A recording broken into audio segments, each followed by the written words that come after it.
Hello and welcome to the Unofficial Controller Podcast, your weekly gaming podcast, episode 115.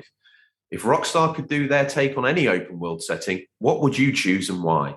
With me, George, is always joined by Tom, sprawling Rockstar epic to my small table tennis test project.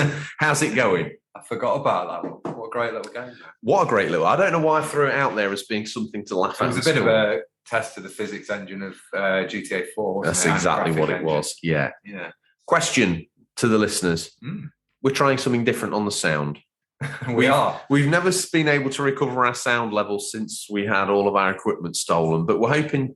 Well, last week was a step forward, but that was done remotely. Yeah. This week we're trying to capture the studio equipment, but it took us about 40 episodes to dial it in last time, and we're proving to be on a similar timeline. We can't do remote recording really, can we? Because my end of the wing's too noisy.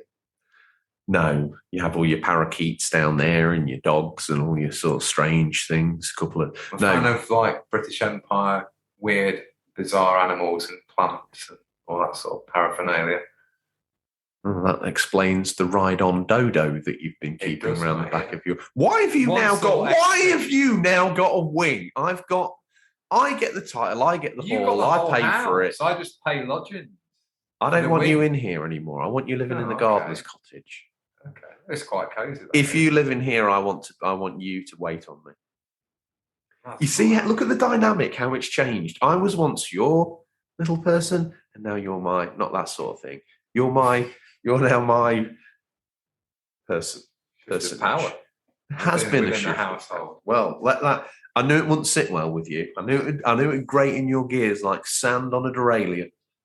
Mum and Dad said not to take the bike on the beach. You didn't listen. Now it's trash. Anyway, Odders, before you panic that the show's unravelled and this has turned into Downton Abbey, the radio drama, of which I would give a kidney for, one would imagine, we're going to give you a rundown of what this show's all about, because believe it or not, it's video games. That's right. With some lore thrown in. Now I'm back, we've got to have some lore. The scale, what's all this I'm back business? The scales, are you back? For a bit.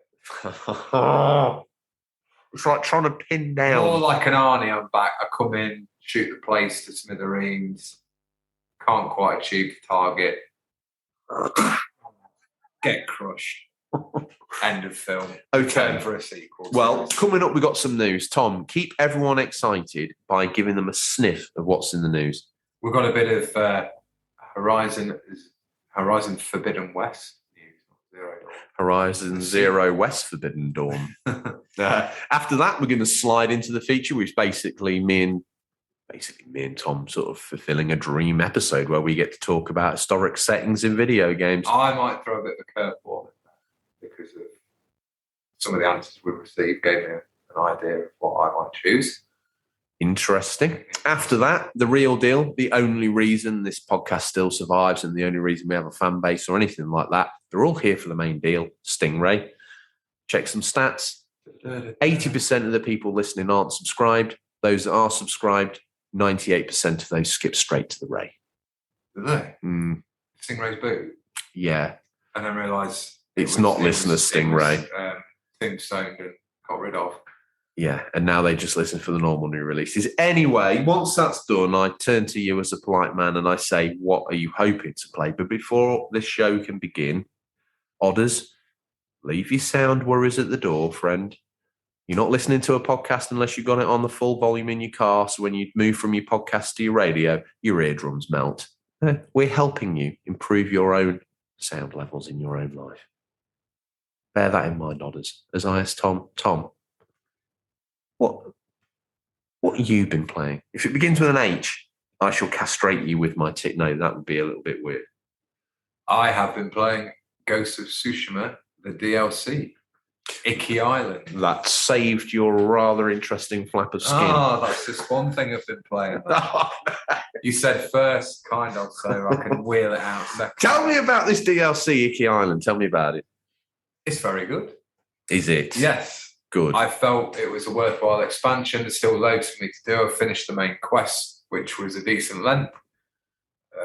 How did it feel slotting back into the game? Very well done, actually.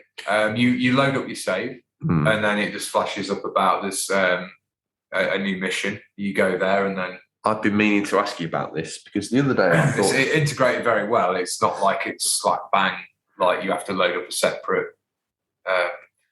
new file or anything like that. It's the save thing I wanted to talk to you about because the other day I was playing Spider-Man Remastered and I was getting a bit bored. And one of the other co-hosts of the show, Bobby, he's quite naughty at uploading PS4 saves to the PS5, blinking all the trophies, winning platinum. Okay. And I was playing through Spider-Man Remastered. I was quite enjoying it, and I thought, actually, do you know what? I played through this about 3 times now. What I'm going to do? I'll download my save and block the trophies. Why not? I thought, treat yourself. One afternoon, you've earned it. You've already finished the game. You've earned it. So your trophy's not on there anyway because it's the same. But the PS5 remaster got a whole new set of trophies. Sorry, so you upload your save, which I thought was a little bit stupid, to be honest with you. Because it counts twice, and there's absolutely no reason for it. There's nothing new in the remaster. Anyway, almost impossible to do without setting up the PlayStation 4. I even went into the cloud and downloaded my PlayStation 4 save. And I managed to do it just by luck with mine. I don't know how. Well, no, apparently the Ghost of Tsushima solution is the grade A solution that everyone's trying to get to and do from now on. Because apparently, because it's all incorporated in the PlayStation 5 game menu, it's... Oh, no, because I did it before, because I've been playing Ghosts a little bit on the PS5 way before this came out. Only a little bit, just mopping up some of the smaller side quests. And yeah, it's not easy to go to try and... I think I did it mainly to get my Legends save file. Tell me about how does it look and feel on the PlayStation 5? The same, or is that... It looks a little better, yeah. Does it? Not going to lie, yeah. It looks very nice. The new island is interesting as well because it's slightly different. Do you think that's more to do with your new TV, or did you have the new TV for PS4? No, as I say, I've been playing it previously. It's almost like you get to the new island and you just notice a few different things. You're like, oh, that looks good, or that's nice. That's nice detail. Okay. Well, there's some. Oh no, he's got more. Well, just quickly cover. There's some nice new armor sets on there. I always enjoyed the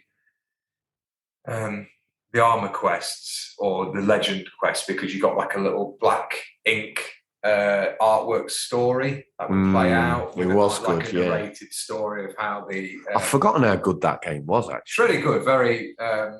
It's not underrated, but It boosted samurai movie sales at HMV and Amazon, I bet you. Yeah. I think it does suffer a little bit end game of like, I'll just go around and get all these collectibles. I think the side quests can be a little weak as well. I've never been that taken with collecting things to get a trophy or game completion. I tend to do it to get the armors and the weapons if there's certain things I want in a game to then use. But yeah, I'm similar.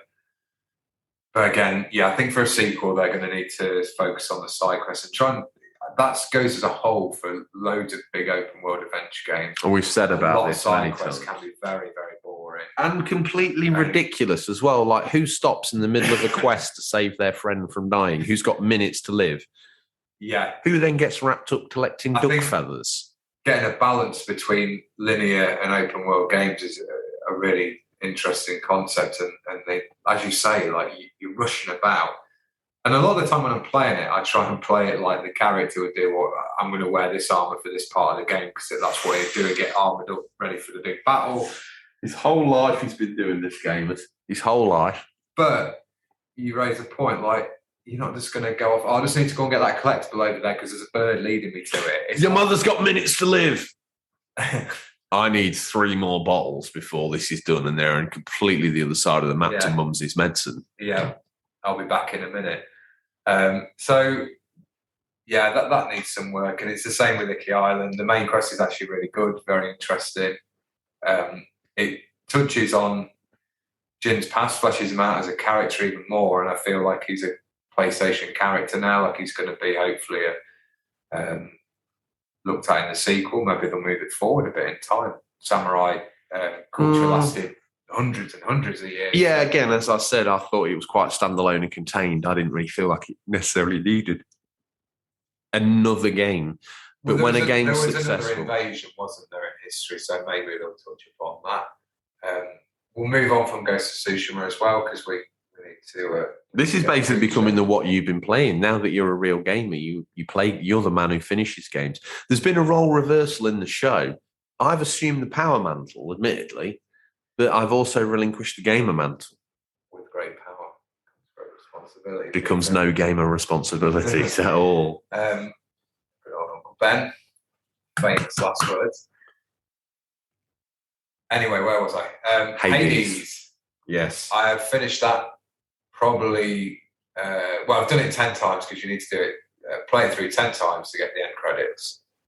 You need to complete the game 10 times, then you will get the ending and the end credits will roll. What a fantastic game. Do you know I was thinking this? I have nothing against Hades. I have nothing against Returnal. I have nothing against Dark Souls. But since the PlayStation 5 launched, bar the odd lifeline like Ratchet and Clank, I've had Japanese arm wrapped in a glove, lubed up, and I've had these 3 Souls-like games rammed down to my throat. Souls-like. Hades is roguelike. Roguelike, whatever. Keep going, have another go. Oh, okay. Have another go. Yeah. Have another go. Now, I don't mind that, but I also find it's quite frustrating for me as a gamer. See, I really enjoyed Ratchet and Clank. I thought it was very well made, graphically amazing, but it was easy. No, I'm not saying it was perfect. I think... But it was a little bit more... I was lacking. That's the thing. When I was playing that, as much as I was enjoying it, and I was petering it out because I wanted to make it last, it did as good as it was. It did leave me feeling a little bit lacking in places. And I completely agree with you. I'm just looking forward to some more regular drops of that game, the Souls-like, the roguelike, it's very on vogue. Stay with us. We'll be right back. Do you like video games, podcasts, and reminiscing? I'm actor, video game writer, and total sweetie pie Connor Savage McCabe, and on each episode of Call Me By Your Game, I sit down with a guest for an intimate look at a special game from their past. Did you and your dad beat Spyro the Dragon over the holidays? Or was Halo 4 the one thing that united your roommates during your senior year of college? Stories like these are what Call Me By Your Game is about. From video game content creator Janet Garcia to Hades voice actor Courtney Vinay's, I interview wonderful comedians and game industry friends about these memories. Check us out wherever you get your podcasts, and maybe someday you'll call me by your game.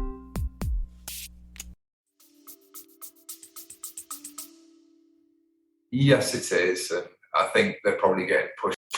Hades got a big push, I think, because they need to have 2 or 3 indie poster boys for the year. And I've played probably some better indies than Hades. I would say it's very, very well made. In this year that we've had so far, Hades is...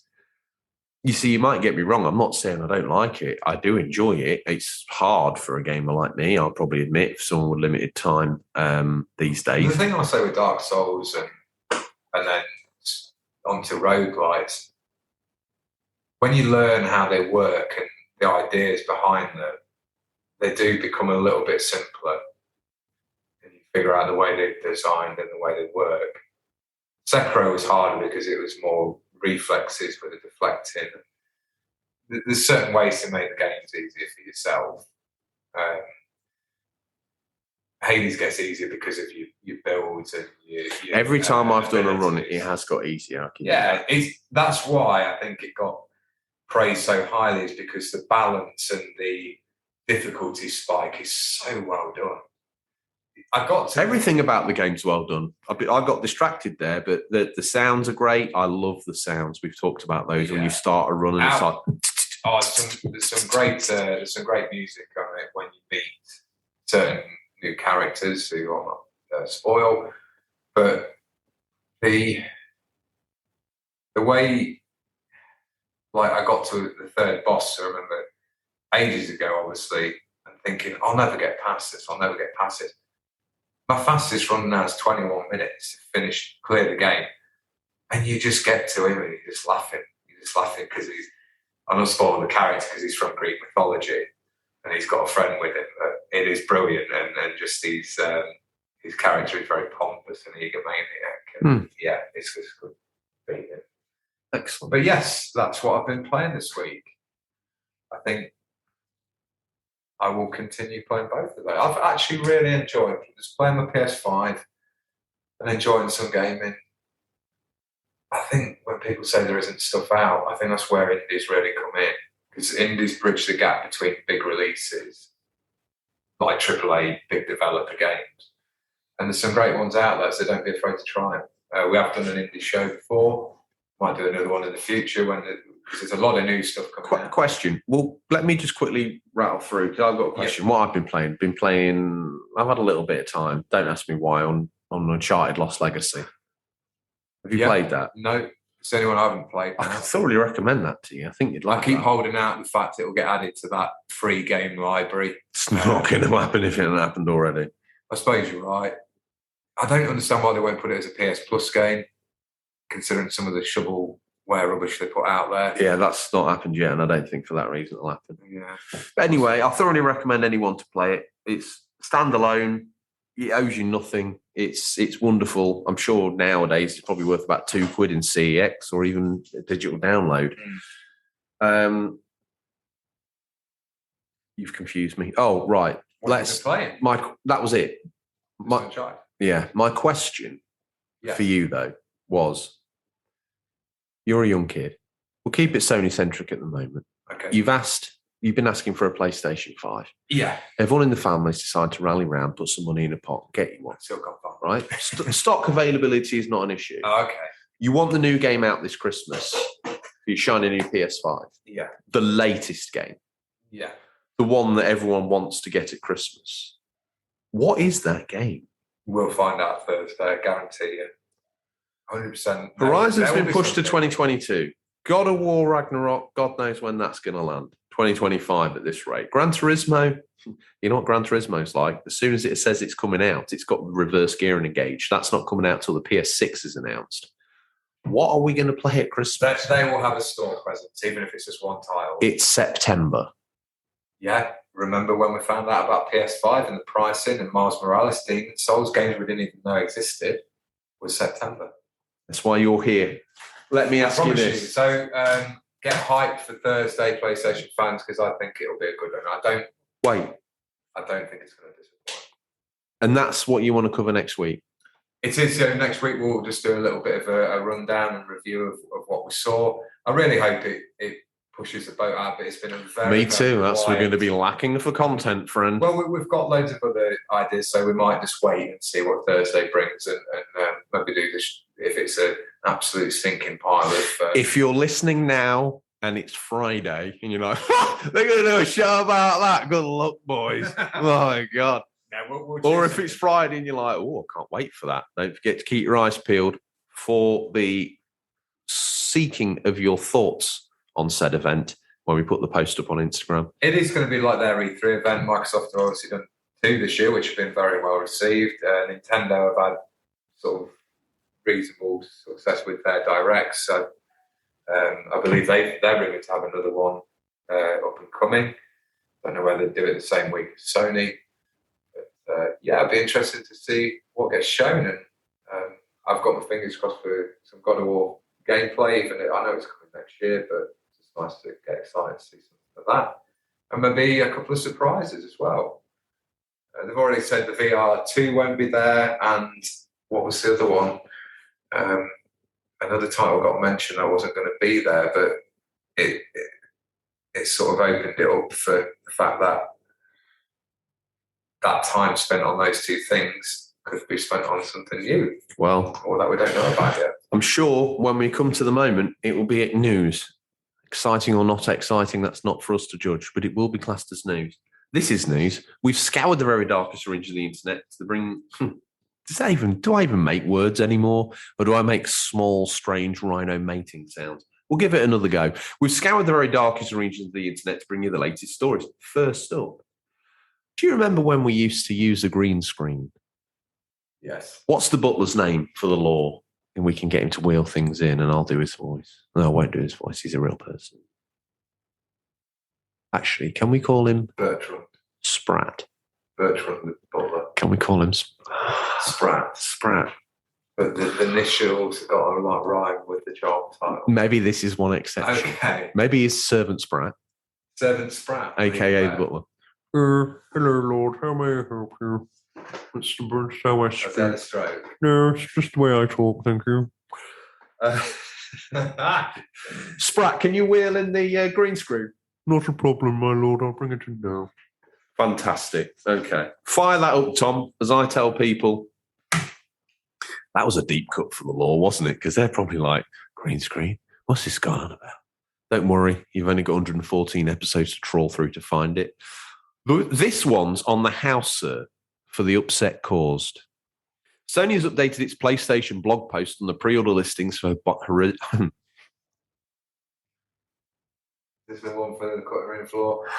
No, I want this to be left in so people know that we make mistakes, because it's normally such a wonderfully prepared product. They must think that it's flawlessly edited in every moment. But anyway, on the pre-order listings for Horizon Forbidden West, that name may be banned from the show because it's obviously a tongue twister for me, confirming that it will now offer a free PS4 to PS5 upgrade for all versions of the game. This covers the base $60 version of the title on PS4. Going forward, Sony has also confirmed every first-party title releasing on both PS4 and PS5 will offer a $10 upgrade path. Gran Turismo 7 and God of War Ragnarok are used as examples. Written on the PlayStation blog, Jim Ryan said Thursday was to be a celebration of Horizon Forbidden West and the amazing team at Guerrilla working to deliver it on February the 18th, 2022. However, it's abundantly clear that the offerings we confirmed in our pre-order kickoff missed the mark. Last year, we made a commitment to deliver free upgrades for our cross-gen launch titles, which included Horizon Forbidden West. While the pandemic's profound impact pushed Horizon West out the launch window we initially envisaged, we stand by our offer. Players who purchase Horizon Forbidden West on PlayStation 4 will be able to upgrade to the PlayStation 5 version for free. Ryan then goes on to explain Sony's approach to the future first-party titles releasing on both PS4 and PS5 and how upgrades will be handled. I also want to confirm today that moving forward, PlayStation's first-party exclusive cross-gen titles, newly releasing on PS4 and PS5, both digital and physical, will offer a $10 USD digital upgrade option for PS4 to PS5. This will apply to the next God of War and Gran Turismo 7 and any other exclusive cross-gen PS4 and PS5 title published by Sony Interactive Entertainment. Thomas, your thoughts? So, they've reversed the decision for Horizon Forbidden West, but are going to carry on having a paid upgrade for the other ones. If you read the initial blog post, and this is where we all should be I read lawyers. this news earlier in the week. If you read the initial blog post, they say that they will give PS4 to PS5 games released in the release window, physical, can have a free upgrade path. That's the only time they said it would be free. Yeah. But the wording in the blog post is a bit misleading. Yeah. That's why I was getting a little bit confused. To be fair, the PS4 to PS5 upgrade, this is one of those moments a little bit like when PlayStation 4 launched and Xbox had a little bit of a misstep with the DRM technology. I see Xbox getting their revenge on Sony this time round because Sony made a little bit of a slip up with the smart delivery. And Xbox are saying, it's all free. Look at us. You've got an Xbox 360 game. Boom. Suddenly it's Xbox One. It's in 8K. Yeah. Deal with it. It's all free. Whereas Sony are having to sort of grind through this bad PR move, which... my issue with it is Gran Turismo 7 and God of War sequel, whatever it may be called, should just be PS5 exclusive anyway. All of them should have been PS5 games. I get the first year. I'd have been happy with Miles Morales and even, to be fair, we've had a few exclusives anyway. We've had Return of Ratchet & Clank, Demon Souls. I'd have rather those been, or it's always nice to have them at launch and say, I can only play this on this shiny new machine. But I understand after a year, it's kind of like, come on, just let it go now. Start making games that are solely for this. Please. PS4's got a massive library anyway. If you still own one, there's going to be hundreds of games you haven't played. Guarantee that. I feel for people obviously, imagine God of War come out, and this is still a very real possibility. I read the other day the microchip issue for consoles, phones, and laptops and so forth might not change till September next year. Imagine getting God of War and it's PS5 exclusive and you just can't find a PS5. I honestly think that's probably why they're doing it for longer. They obviously need the sales numbers, but they can't get enough PS5s in players' hands, sadly. So they're probably going the route of, well, we'll put it as cross-gen. I think it's sad because it's going to limit some of these games from their proprietary potential. It'll be interesting to see what they look like. I would like to do an episode on that at one point in time. Have you genuinely been trying since the Xbox Series X and S and PS5 digital and physical were announced? You've been trying non-stop with money in your back pocket, exceeding the amount of the console you want to buy. You've been trying non-stop all day, every day, on every single sales outlet you can find, and you still can't find a console. If that's you, we want to hear from you. We want to know about your story. Let us know if it really is that dire, or whether it's just the usual sort of Twitter noise of you can't get PS5 anyway. It's like, well, how hard are you trying? Like everybody I know, and I know a lot of people who have got them. I know people who have bought and sold them because they were able to sell them at a high profit. There are people who have still got theirs. I've been into someone the other day, not in the wildest of dreams, expecting to see a PlayStation 5. There it was. Yeah. And I was like, what the? Yeah. When did you get that? At launch? Yeah, I definitely think the launch one was a bit of a like, well, some people just gave up without trying. It's like, oh, well, the internet tells me it's unavailable because people... We had this at 360. Do you remember when we went down to Cash Converters and that urchin boy? Why were we in there? We were trading.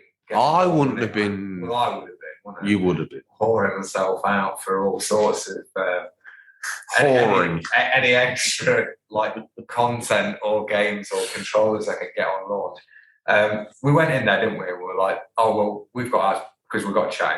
We pre-ordered ours at Game Station. That's no guarantee. Oh, that's no guarantee. I've heard they're not going to be there tonight. It's like... It was that night as well. And it's like, yeah, it was, and we were instantly panicking. Thing is, it added drama to the evening. It did, but also it goes to show believe half of what you hear because it's utter nonsense. I think he was also, and this bears into it. Salty, wasn't he? He was a bitter old man. And I think a lot of the noise about, we've said this before with fanboys or whatever, a lot of the noise around the console space is driven by just random, like just bitter people for some reason. Either you're not following the one they like, or you're not saying enough nice things about the one they have, or they ain't got, or the one they want, or the one they used to have, or whatever it is. If I can't have that, I don't want anyone else to have it, and I'll do my best to make sure they don't. And people like that basically need taking out. Save me from myself. Bring me some cross-platform news that is almost like confetti to a big fan's ears. Give it to me. Unfortunately, it's not cross-platform news, but it is. Alan Wake is heading to PlayStation consoles finally next month in a remastered package with multiple online. I have some bonus news to go with it. Okay, is this to bulk it out into cross-platform? Mm-hmm. Taiwanese retailers are to be believed. Alan Wake Remastered will launch for both PS5 and PS4 on 5th of October, and Supremely Reliable Insider, there's a huge EX, has confirmed the release will be announced next week. With PlayStation Showcase 2021 scheduled to take place on Thursday, it's possible this could be one of the show's announcements. However, we'd argue the remaster seems a little low-key for the much-anticipated digital event, unless it's coupled with a sequel reveal. Oof. Alan Wake 2 is reportedly in development, so that's a possibility, at least with a reveal planned to happen at some point in the next 7 days. We don't have long to wait and see. Do you want to give us your bonus news? Have you played Alan Wake before, or would this be the first time? Let us know in the Discord, though, so we can continue the conversation with you. Perfect, because I'm not even going to hide it. I look like the sort of guy that's going to love Alan Wake. I smell like the sort of guy that's going to love Alan Wake. In fact, I taste like the sort of guy that loves Alan Wake. I love Alan Wake. And that's, to be honest, I find that fantastic news. Considering I thought it was locked to 360 because Microsoft owned it, I'm not even sure, but, who cares? Looks like it's coming to PlayStation 5. I think that's great news. If the rumoured sequel is also going to be on cross-platform, because not only is the remaster coming to PlayStation 5 and 4, the bonus news was that we are very likely to see it, obviously, on the Xbox Series X and S as well. I heard a grain of salt rumour as well that it will be running on a new engine, even the remaster. It'll be running at 4K, obviously, as well. I don't mind that. I'm not offended by that as long as... I don't know whether they've left this too long, though. I don't know where the hype is for Alan Wake, because it was a sleeper hit anyway. I think... Well, I remember when it came out, like, obviously the only person I had to talk to about that game was you.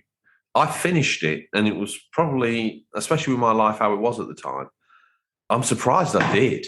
But that's how much it grabbed me. The music, the scares, the thrills, the way it worked. It was all very, very intriguing. It was a little bit like Fahrenheit, but a bit more action-based, wasn't it? It was like an involved version of Fahrenheit, yeah. In fact, it was better than any of those titles that I played, Quantic Dreams. Yeah, it wasn't obviously QT events and stuff. It was no. They've got their own place. Like Heavy Rain, I enjoyed, and for me, Beyond Two Souls, I actually thought was better. Although it's not everybody's cup of tea. I know it probably got slated at the time it came out, but time's been kind to that game. I think it's an original form. It was an early 360 game. I think that Alan would be a little bit of a struggle, whereas a remastered version, maybe using a control engine, which would make sense, would be well received. Yeah. Because Control does everything in the game with objects that we've ever seen happen in Alan Wake. I bought that and I just couldn't get into it. Control? Yeah, I quite liked it. It was very well made. It's an interesting idea. I didn't feel the urge to carry on. I was just like, I don't know really what's happening here. Maybe the game was a bit too clever for its own good for you. Yeah, I'm not ashamed to admit that. I don't really know. Yeah, it just threw a lot. And it's like, why am I doing this again? What is going on here? And, yeah. I have a question for you. Yes. Do you think we missed anything in the news? No, because we've done our very best this week and it's been very quiet, which usually ends up meaning there's going to be big events, which there are. Question. If you're listening now and you're like, oh my goodness gracious me, why didn't they mention this, that and the other? Maybe we didn't even have maybe we just missed an open opinion or take on that news. Maybe it's like Jordan, you talk about Alan Wake, but you don't talk about this. Why not? Why don't you message in? It's hard when you're collecting news to not be a little bit biased to the stuff you're interested in. So we hope we don't do that too much.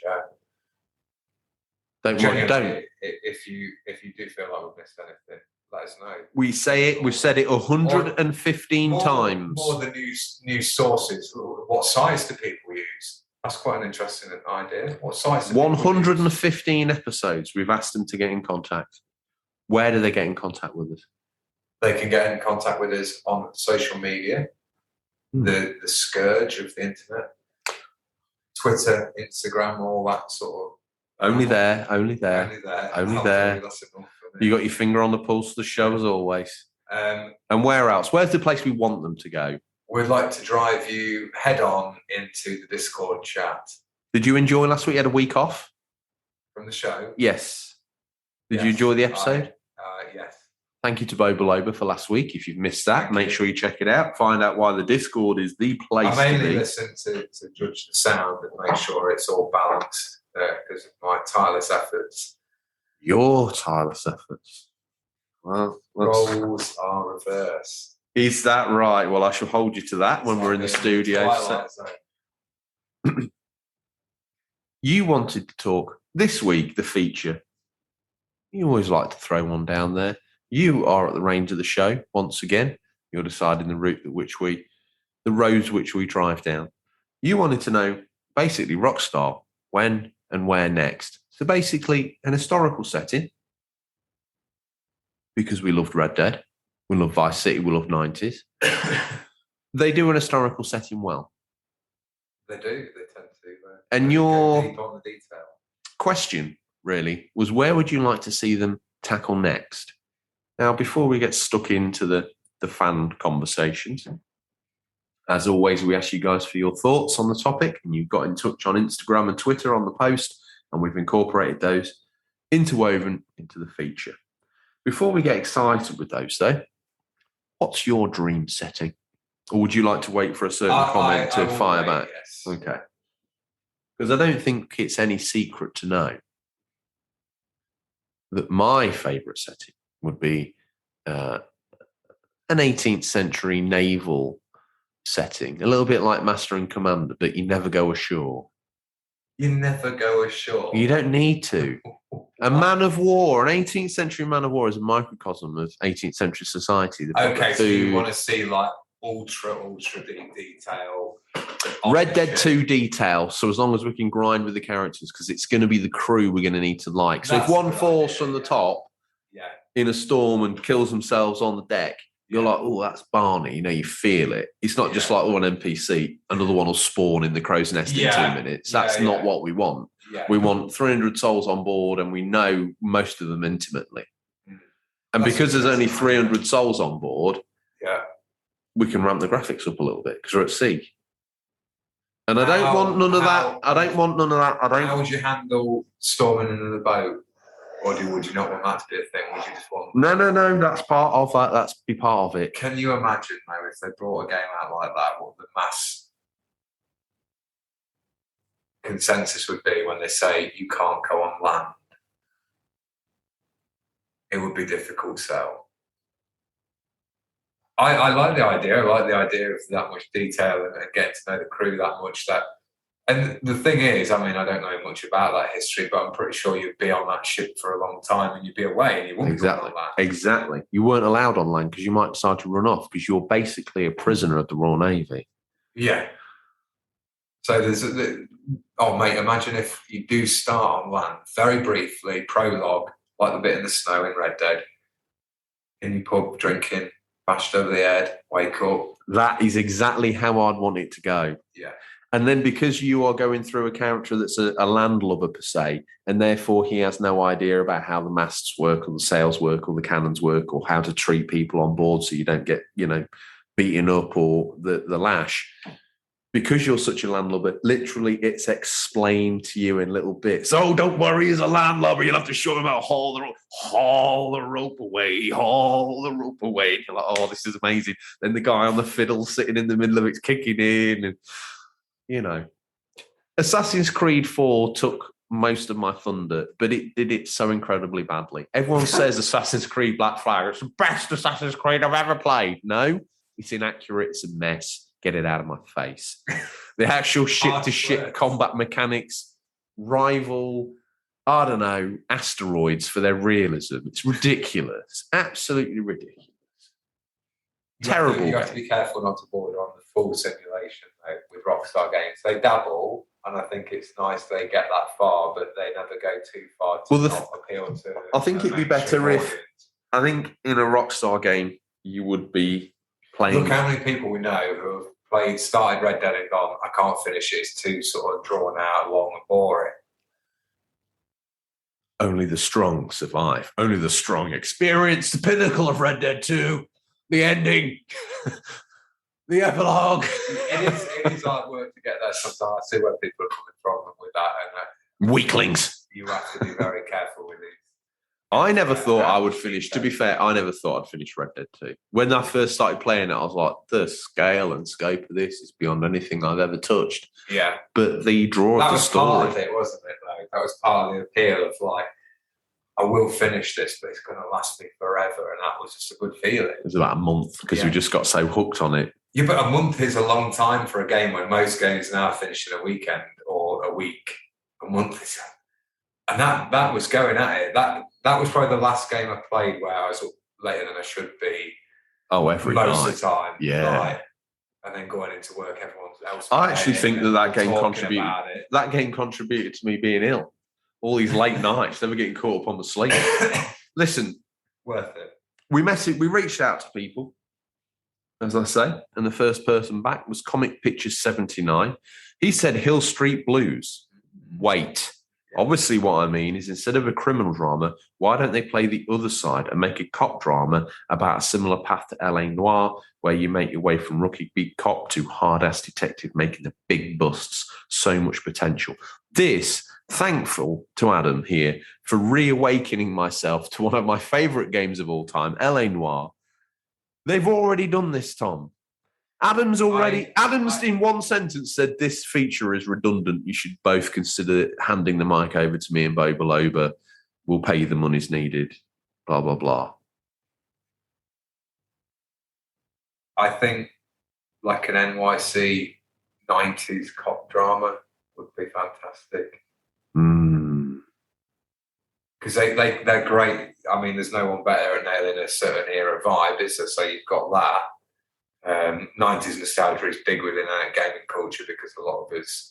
Oh, mate, yeah, a 90s with all the edge of a 90s New York, but you're a beat cop. 9/11. Maybe it just plays the sort of the news. Nothing. Maybe, tasteful, maybe it just plays the news chatter of like, well, we've had reports that a plane's been flown into the side of the. We'll let you know more when we hear, and then it kind of just fades, and then that's black, and then it's credits. Your character's gone off to climb up with a fire brigade. Because apparently, I never realised a lot of them did that. They were trained with like respirators and stuff. So very sad, but that would be quite a fitting end if you. That would be actually very poignant. So there you go. That's the ending. We start where we mean to work back from the end. That's how you make it. That's how you make it good. No, great idea, Adam. Thank you very much for that.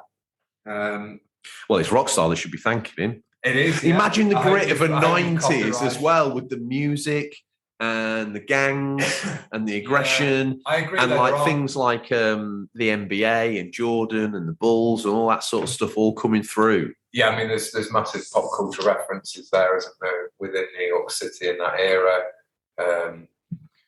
Maybe the bit of Easter eggs, like you go down and look at the sewer and there's the turtles or something, I don't know, silly little stuff like that. Not real. It could maybe like, just a broken mutagen pot at the bottom. Yeah, that. Perfect.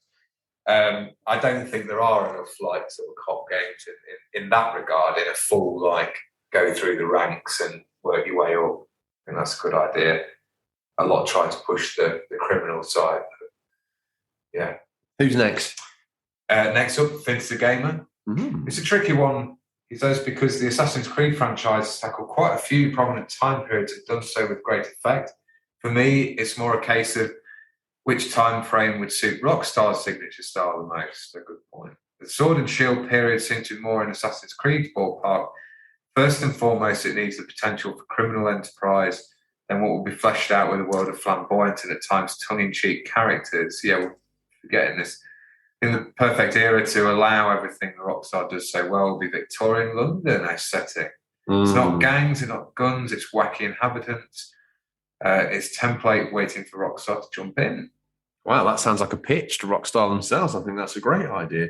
One thing... You could have the Ripper, like, around the streets. Assassin's Creed have kind of already done that. Okay, yeah. I wasn't aware. But one thing I would say about Assassin's Creed, I've enjoyed their games. Obviously, last year I went and decided to play through them all for some bizarre reason. But even the more recent one, Valhalla, amazing world. I've never felt so lonely in a video game in all my life. You don't feel lonely in a Rockstar game, but you do feel lonely in Assassin's Creed. Everyone feels like an automaton. It feels like you're in Westworld. Mm. The issue with the way they did the Rockstar at the Red Dead camp is those characters were of the highest quality graphics, but even animations, voice lines as the main character. So that's so much more believable. When you're trying to populate with loads of characters, they are just fodder. Ghost of Tsushima was like that. You look at some of the characters. Oh, they're pants. Yeah. Like, wow, they look terrible. But my point is this. Rockstar will make a character chop some wood. The logs fall on the floor. He picks the logs up. He puts them in a basket. Then he takes the basket when it's full, round the corner and dumps them into an even larger pile of logs, then goes back and starts the routine again. If you follow him, right, at the end of the day, he knocks off and goes to the hotel, or someone else knocks off and goes to a house. It feels more, they've put the effort in. I watched some people in Assassin's Creed, and dude, it was embarrassing. I think I feel for you. If you don't look at them for long enough, they disappear. Their developers probably get pushed to you've got to get this out within 2-3 years. We've talked about this. That is true. So it's a little unfair on them there in comparison. But yes, there are massive detail differences. If you don't stop in an Assassin's Creed game for a moment and take it in, if you're just constantly on the go, you're like, wow. For me, Boston in Assassin's Creed 3 is still one of my favourite parts of any Assassin's Creed game. Yeah. I love that. The Dale Mills has been in touch. Not heard from him in a while, so I hope he's doing well. He says the Flarrowverse, which is a combination of the Flash and the Arrow, the latest reboots, they all live in the same universe. So much to purge from. I, like you, would like to see that, Dale. I can't see Rockstar doing it, but you never know. Yeah, it's an interesting point. I wonder whether they'd ever tackle DC or Marvel. I think that's it. Well, we don't know. We need to do an episode about Rockstar, really. I think they're more inclined to do their own thing. I don't think we're going to see anything amazing out of Rockstar probably ever again. I think we'll see GTA 6, which will be an open, online, persistent world that they can update without the need to tie down to a console or a game disc or any of that.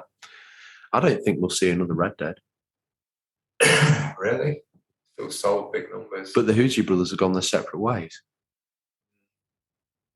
Yeah, I'd be interested to see where they go next. One feels like they've stayed for a check, and the other one feels like he's gone off to pursue his art. So maybe they're the people that we should be looking for the they have set up another company. Or are they both going to go there once the other one's completely milked it dry at Take Two? I mean, are they bothered by the Rockstar name, or are they like, there's the studio that released those movies equivalent, and this is going to be the studio we go to? I think there's some integrity to keep Rockstar name of like, we produce some of the best games ever made. Maybe Take Two are saying you can't make games anymore. You basically just got to keep updating. It's nowhere near this simple, and this is very, very narrow-minded to say. But if I was in charge of that company, this group of people, job is to constantly update Grand Theft Auto Online and our online side of the game. This other group of people go make an amazing open world game. Not as simple as that. A lot more moving parts than that. Maybe they're trying. It'd be nice. Who else has been in touch with us? The Gaming Gram. What's he got to say for himself? He says, despite what I said on the Discord, I haven't had to think too hard about this one. Imagine this, Rockstar's take on the Punisher. I guess in some ways it would probably be similar to Max Payne, since this is all hypothetical anyway. I'm going to go all out with this. The Punisher has teamed up with the likes of Daredevil, Spider-Man, Black Widow, and Captain America in the past. So we'd have some big Marvel names play roles in the game. On the PS2, the Punisher was notoriously violent, so I think Rockstar were the perfect choice for making this game. They can really crank up the violence a notch since the Punisher is based in New York. Rockstar already have experience in creating a similar world with Liberty City.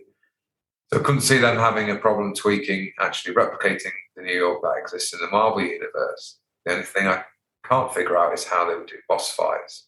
Being a Marvel game, you would have to have them included. About the time the Punisher got a modern game, I think Rockstar would take the proverbial ball and run with it on this one. I've had a moment. I've had a come into Jesus moment. Yes. Not actually. So sorry to defame anyone who's actually had one, but this. We're going back to Comic Pictures 79. Okay.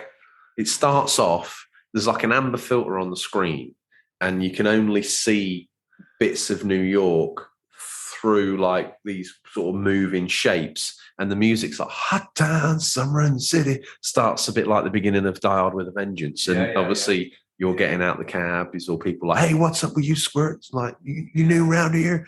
Summer in the City, back in my neck, feeling dirty, gritty. That's I've not been sorted, ended sorted, just need the middle. Boom. And all that is someone like Boba Labour putting jargon in a keyboard. We're sorted. We'll tell him put jargon in a keyboard. We'll describe the beginning and end. He'll make it happen. That's what we've got people for. What do we say about the Gaming Gram? Sorry, the Gaming Gram, but when the mojo hits me, set within obviously the Marvel universe, boss fights is a good point because Rockstar, Yeah, that's an interesting one. The fight against, spoilers for a 2-year-old game, but the fight, a 3-year-old game against Micah with Arthur Morgan. Yeah. That's an actual kind of boss fight for a Rockstar game, which is unusual. I suppose it is. Because usually you just rock up, shoot the bad guy who's the main bad guy of the game, and they're gone. And it's not. I can see where it's coming from with the superhero thing. You can actually have life bars and have a bit more of a traditional boss fight. So yeah. That would involve them making a full New York again, though, wouldn't it? It would. Who we got next? And back to your point, would they feel that they would necessarily need to take on Marvel and DC franchise? Yeah, going to cost them a lot. It'd be more Marvel going to them. Well, yeah, I can't see that at the moment, but you never know. Someone else been in touch. Roast Space Monk. With Cyberpunk 2077 essentially falling hard at the first hurdle, I think there is still space for another big AAA Cyberpunk game. I reckon they could do a fantastic job of a Cyberpunk-esque open world. Imagine being able to do the side jobs like taxi driver and a flying car like The Fifth Element, or doing cop missions where you're getting hot pursuits flying in between skyscrapers and neon signs. That's a really good point. And one thing that really annoyed me when we saw all the trailers, when you saw someone it happens within the first couple of maybe 20 minutes of Cyberpunk, it was in one of the gameplay bits as well. You go into a bathroom, there's someone dead, you need to get some sort of equipment out of them or whatever it is. And then their emergency hospital people arrive because they've got the private medical care. Yeah. And they come in and you're like, wow, is this something I'm going to be seeing on the streets of this city now all the time when someone gets hurt or run over or something? Yeah. This is incredible, the attention. And they're like, back up, and you have to back up. Yeah. And then they pick up the body and get it in the vehicle and they're like, okay, go. And it flies off. And everything was at different levels. And I was thinking, oh my God, how are we going to fly around in this world? You're not. It's all on the ground. If anyone gets hurt, they just lie there at the walk off. They had all that in there. Rockstar. Oh my God. It still feels like such a big missed opportunity, doesn't it? And I think we're going to be running a feature at some point. What annoys me is I love the game. We did a preview for the game. Yeah. They poured hours of effort into it. How? 2077 a year on. It will be coming at some point, obviously closer to its original launch. Because I think we need to reflect on that game because it was big and there was a lot of issues, but we'll get to that. Okay, so I agree with you, Roast Space Monk. I think that would be amazing, and it might actually make Cyberpunk like The Fifth Element, which is what I was hoping for in the first place. I think so. Who's next? And I'll do the next two. Digital Monkery. He's a new listener. He's not, but we do it from every week. Okay. That was the unsaid joke that everyone knew, but now it's been said out loud. Everyone now knows. As those who are in the Discord will know, in Red Dead Redemption channel, a Ned Flanders Red Dead Redemption mashup was added. Red Dead Ready Diddly Emption. Red Ned Ready Diddly Emption. Very nice. Considering how much nostalgia there is for the Simpsons hit and run. Lisa is on my Instagram and Twitter feeds. I reckon it could be pretty cool to see what Rockstar could do with the Simpsons franchise in an open world scenario. Very cool. Especially considering Hit and Run was heavily inspired by GTA. There's already hundreds of characters to fill a detailed Springfield, and the combination of Rockstar and Simpsons writing, maybe ignore past season 8, to be honest, could be excellent. But if you look at multiple characters like in GTA 5, you could have the obvious characters to the fore, like Homer or Bart and his own Canis Canem edit-inspired segments, or it could be a great way to go deeper into more peripheral characters. Snake could have some traditional GTA-style gameplay. You could slip in some Trevor-style trailer platform with Cletus, have some deep collectible hunting for the obsessive trophy hunter and all of us with Comic Book Guy. It'll never happen, especially with Disney and Fox, but it ticks so many boxes for so many people. I reckon it'd be brilliant. It really would, and it would have some nostalgia in there as well. Yeah. Everyone wants this, but it's the game that's probably never going to come out. You've got such a diverse depth of characters within that world and so many memorable moments. I mean, my brother was talking about the earlier seasons the other day. Some of the new ones are quite good. I'm not going to knock the new ones. I think it's also a fact of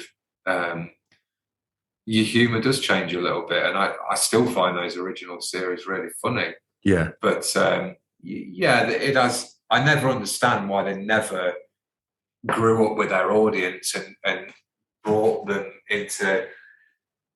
The Simpsons has always been quite good at doing very underrated little bits of actual heartfelt drama and comedy in that show sometimes. Mm. And I feel like they could have matured it with the audience who grew up with it and have like a grown-up family. Yeah, but It will give them so many more I options know, for but new that's episodes. that's the Star Wars snag as well, isn't it? It's like, oh no, Star Wars is not for everyone. Star Wars is for this 40-year-old guy who grew up with it, and he wanted Phantom Menace to be all blood, guts, and lasers. Yeah. The Simpsons surely should just be the same, and then when it finds someone at the right age to go, well, this is good, it pulls them in. If they'd grown like that as a family, if you were like now, oh, I want the Simpsons to represent me in my current life. Oh, why?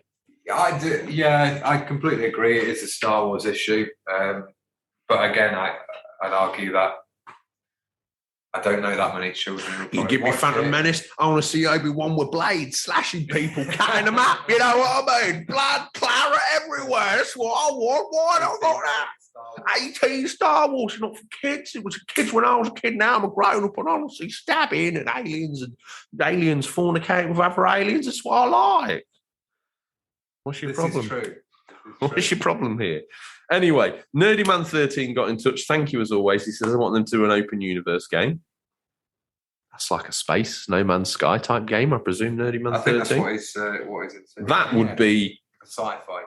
That would be incredible. Yeah. Especially if you had like investments in your ships like you have in your cars or your horse. I mean, yeah, I can see that, Nerdy Man. I can see Mass it. Effect, Normandy. Yeah. No, I want. Oh, okay. You want that? I thought that might be the sort of thing the police would come after you when you're in more of a beat up. Oh, okay. All right. More like you got your co-pilot working back there, trying to pull the wires together to get your light speed.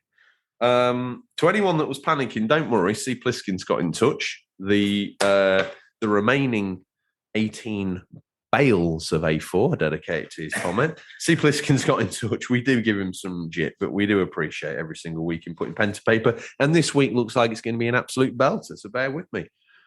Okay, says C. Pliskin.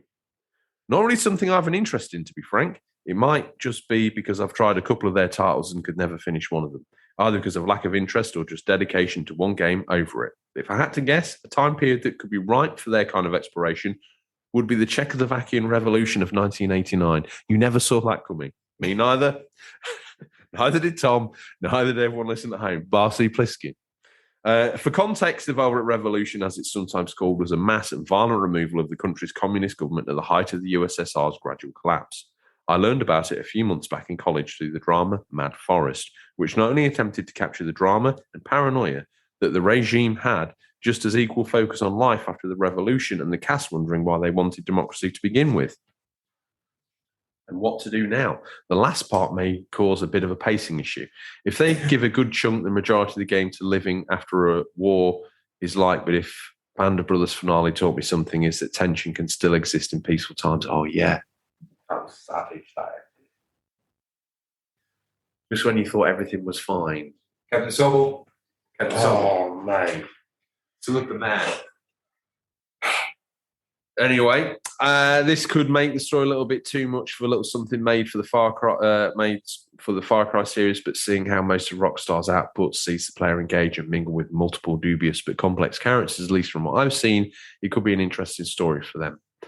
Right, I know this isn't one of my funniest comments today, as I've been squeezing the most out of my novel, so traffic is usually killer in GTA. That should do. Sweating with a smile emoji. Thank you, C. Pliskin. Certainly, let's face facts. An unexpected but most intriguing statement by yourself. I think the Velvet Revolution would be a very interesting thing for Rockstar to handle. A little bit dark for them? No one. I don't care. Let's see him get gritty. Thank you. Who else? This is a new listener. What do they say, Tom? Rider rated 18 says a bit of a lazy answer, but we need a proper follow-up to Vice City or a reimagined Vice City. Well, With that all said and done, you were going to tell us your dream Rockstar setting, and you've managed to slip like a greased snake through the cracks. Well, it got me thinking. They did the Warriors, and it's a bit of we're dodging the bullet here of we kind of wanted to know what setting and more of the open world that they would take on and do that famous detail level of theirs. But yeah, I think handling another film license would be quite interesting for them. You know what they would be able to do perfectly, and I wonder if we're aligned on this. And I know it's too late for them to cover because it's already coming out in another way, but... Avatar? Tom! Not in synergy there, were we? What are you thinking? RoboCop. No one could do that universe like Rockstar. The adverts, I'd buy that for $1. Yeah. It's dark, it's gritty, it's comedy, it's dark comedy, it's everything that they do, over the top, gratuitous blood. Rockstar's RoboCop game. Yeah. Impressive. I'll leave it there. You were going for Avatar. No, I just thought that's what you were discussing.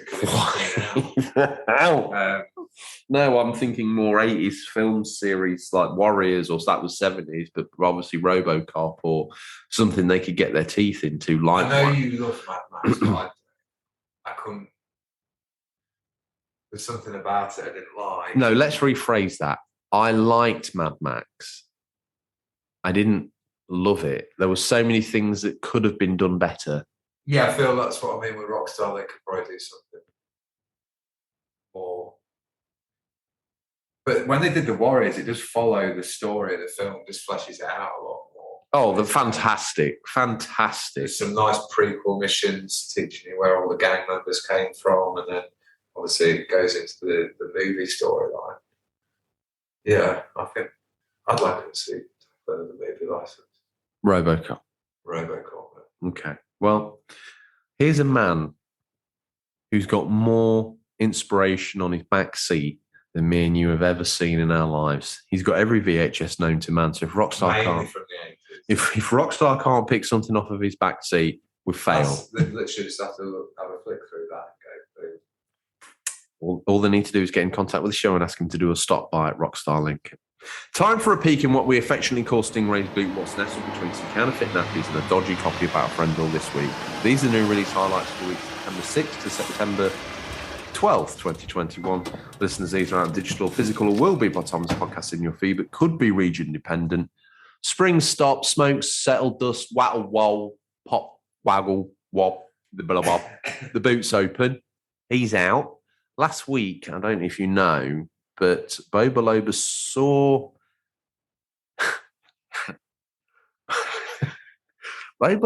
Stingray as static on a TV that would be wheeled in to your room at school so you could watch a TV show. That's how he saw Stingray. No, he sees this distortion on the screen. That's the whole thing is the whole television, the static, the stands, the wheels, the guy that gets out the back of the raised mobile and assembles all this and wheels it in front of Boba Loba. That's all what I see as Stingray. That's what he saw. You obviously see your thing. I can't remember who saw him as I think Mike Rouse described him as half something, and then the other half was his own grandfather. I think Harvey Retro described him as being all dead. I can't quite remember. But I wish we could get in touch with the real Stingray one day. What are you doing? That's a fan to background. That's the myth, isn't it? I suppose if they've listened to 115 episodes, they know more about the Ray than we do. Yeah. Do you want him to be myth or do you want him to be real? Do you want the sound of the cars to stay the same or do you just want us to drop the sound? He was a man that became a legend. Legend that became myth. Wow. Have you picked a mummy from this gorgeous looking list of games? I'm excited to pick as well. It's number 2 on the list. I only have one part of the list though. You would deem. So you take all of those other than the second one, and I will do all of the last ones. Well, why don't we just? I don't know what it is with you. You don't share well with others, do you? No. I'll take the first one, and then don't worry, we'll make it work. Bus Simulator 21, PC, PS4, Xbox One, coming to a bus station near you. September 7th, experience the daily life of a bus driver in 2 open-world cities, either in the USA or Europe. Drive up to 30 licensed buses by international manufacturers, including a double-decker and e-buses. Take your passengers to the destination safely and on time, either in single or multiplayer mode. Very much. My mummy pick of the week, please. Can I have this? Because it is actually looking pretty good. Is FIST Forged in Shadow Torch, September 7th. Why have you got that abbreviation just above your sort of butt crack? What's this dark side of your life I don't know about? Forged in Shadow Torch. You must have been a big fan of this game for the last 10 years. Forged in Shadow Torch is a Metroidvania action game featuring exploration, intense combat, and challenging platforming. That is genuinely, that looks great. It does. I know we muck about. If you're a fan of Metroidvanias, definitely give that one a look, because it's a Chinese developer as well. I think they're going to be getting some decent titles out there. Very slowly. As I said to you the other day when you danced a Chinese developer under my nose, I said, that's amazing. That's what it's going to look like now. Yeah. But when you get it home, it's not going to fit right in the game. Yeah. It's going to be one of them 40 in one. Like a VCR Delboy would sell. That's exactly what it would be like. All this stuff you're seeing is all just CGI for the gullible. I'm easily like, I see CGI. I can't turn it. I know you can't. Up next, Struggling on PS4 and Xbox One, September 8th. Struggling is a physics-based co-op platformer with a twisted spin on teamwork. Control the arms of a squishy abomination and lead it through a deranged world. That looked good. That almost got my mummy. I don't really remember what my mummy is now, but you know what? Who cares? The Artful Escape, a teenage guitar prodigy, sets out on a psychedelic journey to inspire the stage persona and confront the legacy of a dead folk legend, starring voice performances from Michael Johnson, Carolyn Kinley, Lena Headey, Jason Schwartzman, Mark Strong, and Carl Weathers, old Apollo Creed.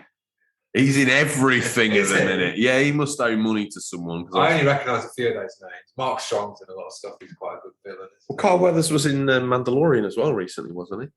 Yes, he was, yeah. Exactly, he's in everything. Lena Headey, she's in loads of stuff as well. A Day Without Me, PS4, Xbox. We ain't got time for your dribble. I'm off. No, don't do this. I just didn't want you to get all IMDb and then we have to correct you when you got it all wrong. I just didn't want that to happen. It would be awkward. Take it as a compliment. Take everything as a compliment. It saves it being awkward later. A Day Without Me, PS4 and Xbox One, September 10th. You just woke up and without knowing it, you're the only... That's my mummy. Either this or the next one, so I'll do them both. A Day Without Me looked intriguing. September 10th, you just woke up and without knowing it, you were the only person left in the city. That looked pretty cool. Little isometric game. Pixel art style. Kraken Academy, PC, September 10th. Make friends, free spirits, and make sure the world doesn't end. Welcome to Kraken Academy, a technical or fever dream that for legal reasons can only be described as technically a school. Join forces with the magical Kraken to manipulate a time loop to save the world. I never could have picked Bus Simulator me, but I chose not to. I went with Kraken Academy. What's next? Lost in Random, PC, PS5, Xbox Series X, PS4, Xbox One, Switch, everything. No Stadia. No Stadia. Play the odds in Lost in Random, gothic fairy tale inspired action adventure where every citizen's fate is determined by a roll of the dice. I'll take the next one. NBA 2K22, National Butler Academy, PC, PS5. Very kind of you, sir. Xbox Series X, PS4, Xbox One, and Switch, September 10th. Take part of the role of Gertrude, the butler. Gertrude? Yeah. That doesn't rhyme. That's his Gertrude's mentor. the gardener. That was his mentor. I'm actually an NBA 2K22. As a player character, you know. Is that right, Sprat? Does he slam dunk? No. I lay down fine silver very delicately on a table. Skills. Tales of Arise. This actually looks quite good as well. Why don't you just do all of it? PC, PS5, Xbox Series X, PS4, and Xbox One, September 10th. 300 years of tyranny, mysterious mask, lost pain and memories. Wield the sword of the unofficial controller as you play the story behind the podcast.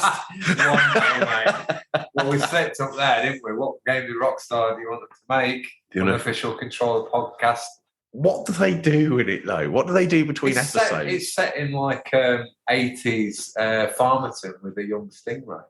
How can you get any better than that? What are we, toddlers, buying Centurions videos? We'd be like Easter eggs. We'd be like, you do your deliveries, like you go around and you pull up to Farmerton Manor and like little me and little you would walk out and they're like, can I be what's friend or please? And Mumsy would be like, Stingray, may I have one of the videos from the front? No! Yeah! No, don't say that. Mumsy doesn't watch that. She only watches that because Dadsy makes her. Oh, really? Yeah, Mumsy doesn't say, oh, yes, Dadsy make sure. When we were young anyway. Oh, of course. We don't know who he is. No, you've got one dad, I've got one dad. Yeah, Bell Boy and Rodney. Let me take the last one. Okay. WarioWare, get it together.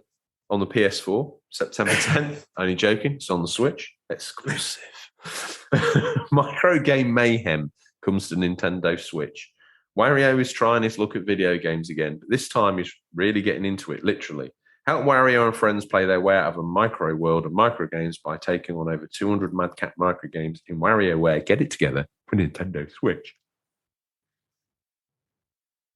That Tales of Arise is actually very impressive if you're into your JRPGs. It's from Tales of Symphonia developer, isn't it? I think that's... It looks very nice, that does. Regardless, that's going to end up being a solid game. Yeah. UMD of the week. Well, I've run out because I don't know anymore that are actually on. They don't have to be on UMD. Okay, we established this last week. Yeah, we call it UMD of the week. National Lampoon's European Vacation Ooh. with Chevy Chase, Beverly D'Angelo. This is edgy, but based on what you said before, and the movie I said I think Rockstar should make from the movie license, it's the same director. I want Showgirls. Showgirls, nice. What's the name of the girl that's just been Saved by the Bell? No one cares. Elizabeth Berkley. She's no... who was the one we were talking about the other day? Kelly. No, the actress out of Labyrinth. Oh, yeah. But she's in a film where she's older and she's hot. She's still hot now for her age. She's absolutely unbelievable. Let's get the name. Jennifer Connelly. Of course. Right. New fancy piece. That's how we're going to end it now, is it? UMD followed by a new fancy piece. A retro classic. Retro classic. Fancy piece. So many. There's so many. Except we blew. Sarah Michelle Gellar. Don't. What are you doing? This is No weeks more. and weeks and Weeks weeks of of content. Should we just do a feature on it? No, it's not about games. No, it's not, is it? And I'm sorry, but the one thing that keeps us on topic is the games. Okay. Without it, Will you ask the Discord if who the favourites are? I daren't ask them. I don't know, because they might say things I like about girls that I find like scary, like, you know, or if they talk about kissing them and things. Full on. Exactly. Okay. You know, I might end up pregnant or something.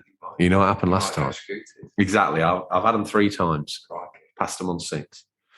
If those that paid attention at the top of the show, because I nearly forgot really how this show breaks down, but I also seem to forget how cooties work. But Odders, hopefully the sound levels have been to your satisfaction, sir. And if not, then we're back to the studio again for remedial training. You deserve it as well. Thanks, Sprat. You're not meant for an opinion. You're not paid for an opinion. Sorry, sir. Tom, what are you hoping to play? I might play Forge and Shadow Torch. Yes, if I buy it. Was that the new? Yes, yeah, it's on the new releases. I think it's either tomorrow or Friday. Friday. But I've just realised, you know, as I get older, I slow down. I didn't realise that FIST was an abbreviation for Forged in the Shadow. And no, neither did you. I was literally just working out in my head. I was like, forged in shadow tool. What are you going? So you're going to look to pick that up, which Maybe, yeah. Currently at the day of recording, there's Deathloop and Ken of the British Spirits as well, isn't there? So I might get one of those instead. do you think you're going to get Deathloop? Yeah, I think so. I mean, the trailers. Well, I don't know what they were doing with the marketing of that, but it's almost like the internet's a funny place, though, isn't it? It's like most people are grateful to see new games, but everyone's like, I've seen enough of that. I don't want to see any more. And also, people want to see different stuff from them. It's like, oh, here comes another Deathloop trailer. I feel like someone made a reference to it being a little bit like James Bond, and someone's gone, "Oh, that's a good idea. Let's just lean really hard into making all the trailers feel like a Bond trailer." It's like, back off. Yeah, it's not a Bond game. I think it'll be one of those where it comes out and it is actually praised really high and it is good. They've got good pedigree with those games they've released. It's on there. True. I spoke to, so they're very, very good, very well made. So I think it will do well. That's going to be one of Sony's big Christmas games. I know it is. And do you know what, though? From the moment I saw it, I know I was like, I'm like, because it's new, I'm kind of interested, but I don't think it's my kind of game. And I don't think I need another, it's not my kind of game. Because we want to do a feature also about Sony have got a bit of an issue from last year, and we've talked about it, of like just doing third-person action adventure games. Someone needs to hold them to court, take them to court for that. Ghost of Tsushima, Horizon, Zero Dawn. Should we just say Horizon? Would you call it Horizon? It is easy. Horizon. What else have they had? Last of Us kind of is. It's a bit more linear. God of War. It's linear, but it still has craft wheel. Yeah, God of War's got very similar style. Yeah. It is slightly more linear. All fantastic games, and I've loved each and every one of them. But you've got Gran Turismo 7 for your racing fans. We could do with a Sony FPS, a proper traditional Sony RPG. Why? Because what FPSs are getting played outside the multi-format ones that people are raising? It's true. FPS is probably the biggest gamble in gaming, like the genre to break into. I don't think you're going to secure people to your console of manufacturer, PlayStation or Microsoft, because you've got an FPS. Do you think that ship sailed of like? Yeah. When Halo came out, it had the space to be Halo and be the new big IP. And yeah. Now, if you try launching like a big new FPS shooter, is it just going to get crushed by everything? Well, it does. I mean, what you like, I know Fortnite third person and Apex and all that, but there's so many good first person shooters. Call of Duty Warzone is an example that are free. Yeah, maybe they're working on a free to play game. Again, why? What? Because everybody wants the next big, like Among Us or Fall Guys or Fortnite. They all want a piece of that. That is consistent money. It isn't. Where's Fall Guys now? It was huge. It was okay. Like Fortnite. Yeah, it does okay, but Fortnite is still the king. But they all want to be part of those mega £1 billion making games. I just don't see how you could ever take a gamble on an FPS or going to make a battle royale game and Sony's like, yeah. What genre would you like to? I suppose within that, they did try through indies other styles like No Man's Sky and games like that, which I did appreciate. Not everyone did, obviously, but I did. I'd like to see something like that with a bit more polish. I mean, similar to what Microsoft and Bethesda are doing. They're probably going to need something to compete against Starfield, aren't they? Yeah. There was rumours Naughty Dog's next game would be sci-fi, or is it medieval? There's one of the two. If it's rumoured to be sci-fi, the alleged rumour is it's the Star Captain comics, whatever they are, out of Last of Us. I just don't know how we might feel transitioning from... Uncharted isn't necessarily... If it had... It would seem quite strange for them to go back to like a Jack and Daxter Ratchet and Clank game. I just don't think it would do them any favours. So very cartoony and like 50s like space travel. Is that the style of the comic? I can't remember. Well, let's say it is, but let's also say that what PlayStation, I suppose if the game was good enough, it wouldn't matter about the art style. I'm just thinking from before playing it, before seeing it, if you did a litmus test on a room full of gamers, I don't think they would specifically ask for that. But Steve Jobs said, never ask the customer what they want. Else the iPhone would have been this great big thing with biggest buttons in the industry. Yeah. Like we didn't want buttons, but at the time, all people wanted was a bigger keypad and a smaller screen. Yeah. Samsung D500, as an example, was the pinnacle. And now we're so far removed from that, it's like the complete, other end of the spectrum. That's a good point. So maybe Rockstar, maybe Naughty Dog just go do what they do and they'll bring it out and we'll more than likely love it or hate it based on what we see. Yeah. I hope they continue with Astrobot. I feel like that's a big enough mascot almost to just give it. Mate, I would love, and I think I will sit you in VR on Astrobot because let me tell you. I think they're going to be working on a launch Astrobot for VR too. Oh, they have to. They've said most of the PS2 VR games will be playable as normal. So they want to integrate them more so they're easier to just like. You can buy this, but also if you've got the headset, it's even better. Yeah, but in games where they've done that, like it's not felt as good. Yeah. He's felt a bit sort of tacked on, like Resi 7 as an example, was terrifying, but the actual implementation of the VR wasn't the best. Yeah. It's a big ask, isn't it? It is. Across that. And I don't know if we've answered what we're going to play next week. I think you did, and then we went on a side ramble. This podcast is famous for. I tell you what I'm going to play. God only knows. What I'm going to do is I'm going to crawl into a safe place that I call PlayStation 3. And from there, I may resonate Yakuza noises. All right? And I would say... Are you going to play Resident Evil Village or what? That's one of the best games. How long is it? At the minute, I'm struggling with time. Yeah, it's not that long. Yeah, but is it... 14 hours. You can play with Ghost of Tsushima DLC. How bad is that? The DLC lasts longer than Resident Evil Village? You could argue Village is set up with a bit more... I don't know, they've always been a bit short, haven't they? Anyway, I think we've given them enough for this week. We've got to leave them hanging. We can't just keep recording forever. We can't. I'm a mile away from Mike.